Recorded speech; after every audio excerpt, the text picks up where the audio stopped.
On va voir plus rapidement dans cette diapositive les différentes classes d'un système d'exploitation comme les systèmes multitâches. On peut faire tourner plusieurs programmes en même temps. Par exemple, faire une compilation et consulter le fichier source des programmes correspondants. Donc, on va donner un exemple qui concerne les systèmes multitâches comme Windows XP. Pour les systèmes multiprocesseurs, sont composés par plusieurs processeurs reliés aux bits de l'ordinateur. Dans un ordinateur capable de répartir les calculs sur ces différents processeurs. Donc, bien sûr, la panne d'un processeur n'arrête jamais le système. Pour les systèmes multi-utilisateurs, il y a plusieurs utilisateurs qui peuvent se connecter en même temps et bien sûr partagent les mêmes ressources matérielles de la machine comme le processeur, mémoire et disque dur. Ils peuvent exécuter plusieurs tâches à la fois. On peut donner un exemple qui concerne les systèmes multi-utilisateurs comme Windows 7 et 10, macOS et Linux. Les systèmes temps réel sont des systèmes utilisés dans des domaines spécifiques comme la robotique et les centrales nucléaires. Ce nom temps réel euh, pourquoi on donne son nom temps réel? Parce que le temps de réponse des tâches doit être plus court. Pour les systèmes embarqués sont euh, définis comme un système électronique et informatique autonome. Faites bien sûr une tâche bien précise. Bien sûr, ces ressources sont généralement limitées concernant la taille réduite et la consommation d'énergie. Parmi les domaines, bien sûr, d'application qui concernent ce type de système, des systèmes embarqués, on trouve dans l'équipement médical, dans les guichets bancaires, dans la télécommunication et dans le transport. Pour les systèmes distribués, nous permet d'exécuter un seul programme sur plusieurs ordinateurs connectés en réseau. C'est-à-dire distribuer les processus et les remettre ensemble. Ils sont plus spécifiques pour les grands calculs comme l'inversion de grandes matrices. Comme vous voyez dans cette diapositive, on va prendre un exemple d'Unix pour plusieurs raisons. C'est un système pédagogique qui a été créé aux universités. C'est aussi open source.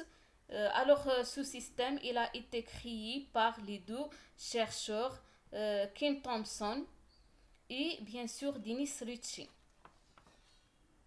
C'est la première version d'Linux, bien sûr, écrite par la suite en langage C.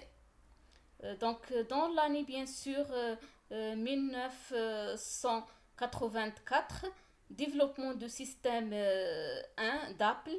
Bien sûr, le fondeur de cette société, c'est Steve Jobs.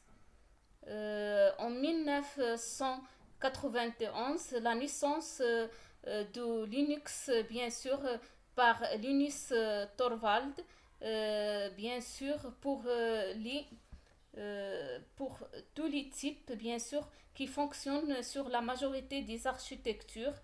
Euh, En 1900, bien sûr, 192, développement du FreeBSD, qui est un système d'exploitation, bien sûr, libre, Unix libre, BSD, c'est-à-dire Berkeley Software Distribution. Après, bien sûr, l'année 1992, l'apparition de plusieurs distributions de Linux comme Debian, Red Hat, Mandriva.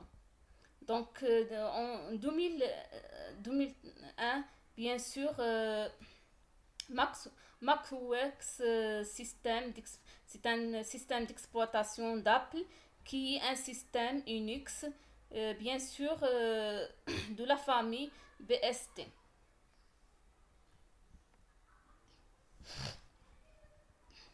Donc, ce système a un ensemble de caractéristiques, parmi lesquelles la première caractéristique, bien sûr, euh, le système,